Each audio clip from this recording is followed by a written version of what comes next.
their point. Right, let's get straight into it because everybody is debating and talking about the awarding of this penalty.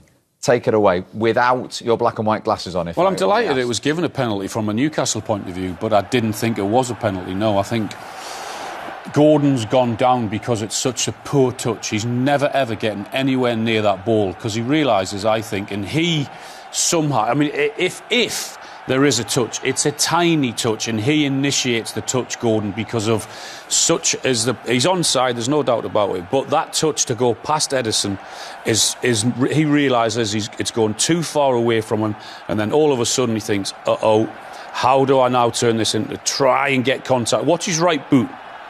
He then flicks that right boot out there to get the contact. So I think Newcastle got really lucky there. I didn't think it was a penalty at all. OK. Shay, put yourself in Edison's shoes from the goalkeeper's point of view. Well, I think Al's explained it really well, to be honest, Steve. I think when we see it live, then I don't think it's a penalty. I think Edison's come out as a 1v1 situation as a goalkeeper. He makes himself big, goes down. And in a sense, he doesn't touch the ball, but he doesn't touch Anthony Gordon either. You know, I think he's clearly looked for it. And you know, it's my ex-team as well, Newcastle. You know, I'm happy it's a draw as well. But the officials have to come to the right decision. And I don't think it's the right decision. Now, the very first angle we seen live, we thought that's not a penalty. We've seen all sorts of different angles now slowed down. And sometimes that confuses, I think. I think the referees, with the VAR, have to make the right decision.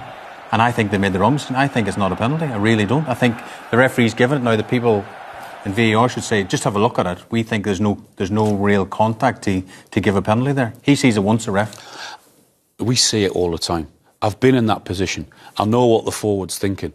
Your first thought is, once you make the decision to go around the goalkeeper, you've got to get your touch right. His touch is awful. His touch is taking him away from goal, and he can't get it. And once he knows he can't get his touch, his second thought is, right, how do I try and turn this into a penalty? So many players do it. So many players try and initiate the contact when they go around that. He's not getting that ball. So therefore, there's no doubt about it. When they say he's denying a clear goal-scoring opportunity, is it a clear goal-scoring opportunity no, if he's not getting the ball? He's not getting the ball. He might get to the ball before it goes out, but he's not getting to the ball to put it in. Therefore, his second thought is, oh, I've had such a poor touch. How am I going to turn this or try and turn it into a penalty if the goalkeeper hasn't touched it? So then he's got to try and flick his right foot out. So many players do it. We've seen it all the time, and we'll see another 10 or 20 this season with players doing that. That is not scoring from that position. Therefore, within a split second, he's got to try and turn it into a penalty scenario, whereas he then has got to initiate the contact. And you can see the little flick of the right boot, and if there's any contact from Edison, it's minimal, but it's because Gordon tries to get the touch from Edison because he knows he's not getting the ball. I've been in that situation. I think there's a picture where Edison jumps up to the referee there as well and points to his head as if like he's actually kicked him in the head. I think he's looking for that. Alan's right. He's flicked his right leg out and he's looking for it. Look, it's just frustrating, I think, and I'd be interested to see what Pep says after the game, but it's frustrating because whatever, you know, the bar's changed this season said referee's decision, unless it's clear and obvious, we can't change in VAR, but I think the decision has to be the right decision. Be that the referee on the pitch makes that decision or the people upstairs. They have to come to the right decision. And you want, I don't call it whatever word you want, say he's tricked the officials there. With VAR, you shouldn't be allowed to trick them at all. The pictures are clear to see, Steve. In my opinion, that's not a penalty. Has Shay got a point? Stuart Atwell's had a look at that and agreed with the on-field decision. I mean, we've heard them say it's going to be a really, really high bar. Look, I'm sitting here as a ex-Newcastle player and a Newcastle fan, and I'm actually saying I don't think that's a penalty. So if that's not enough, you know, to say I think that's an error, then that should be enough. I think the one after that was more of a penalty. When Joe Linton goes down with the collision with Kyle Walker. I think that was more of a penalty than that one. Now, what's the difference between the contact and him not getting the ball and the Edison one there? Look, Kyle Walker hasn't touched the ball, yet he stopped Joe Linton getting to it. So I think that's more of a penalty than the first one. Yeah, there's far more argument to give that as a penalty than the actual one they give him. So it's again, they talk every week about consistency. It's not consistent.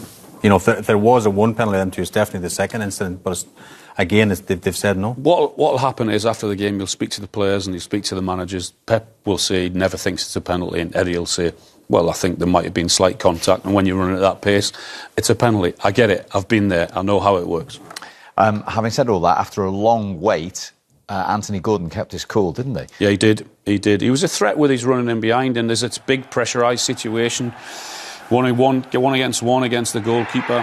Who's going to blink first? And he sets himself up as if he's going to go to Ederson's left and just whips it to his right-hand side. And it was a cool penalty under big pressure. Yeah, it was a cool penalty because don't forget they had to wait as well for everyone to complain to the referee, and they're trying to sort of delay the penalty kick. And the crowd are expecting as well St James's Park for him to stick it away, and that takes a lot of pressure. And again, he's a player who's high in confidence. You've seen the banner before the game. The fans love Anthony Gordon in Newcastle, and they'll love him more after today. They gave him something in that role today, though, didn't they? In the absence of Wilson and Isak. No, he's a threat. There's no doubt about it. He's a threat in that position because of his energy, because of his pace. He's really clever at running in behind. I mean, his positioning to get into that position, when he wasn't offside, Kyle Walker was keeping him onside for the penalty decision. That's what he's really good at. What Newcastle didn't help him and help themselves in terms of today was they got into some really good positions.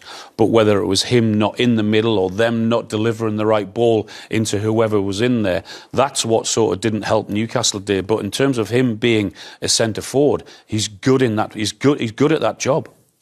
Now, as you keep telling me, it wasn't just Alan's goals in your career that won you points, it was Newcastle saves. And there was a very good one very late on from Nick Pope, wasn't there? Yeah, it's amazing because Nick didn't have a lot to do today, Steve, but his concentration levels, any young goalkeepers watching in the Premier League, the save at the last, this is an injury time, nearly last kick of the game, his concentration levels, again, to be honest, I was a save I'd expect him to make.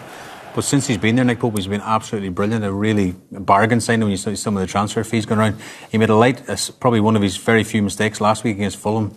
But again, that save today, he's earned him 2 points. 92nd minute, that. Yeah, really good save. We saw Ederson last minute of the first half produce a really good save from Joe Linton, and likewise with Nick Pope there. He's not had a lot to do in that second half, but what he had to deal with, he dealt with it really well, and it was a good save. And let's remind ourselves how he was beaten in that first half. Guardiola's 5 goals at the end of last season in 7 games. Yeah. But from Newcastle's point of view.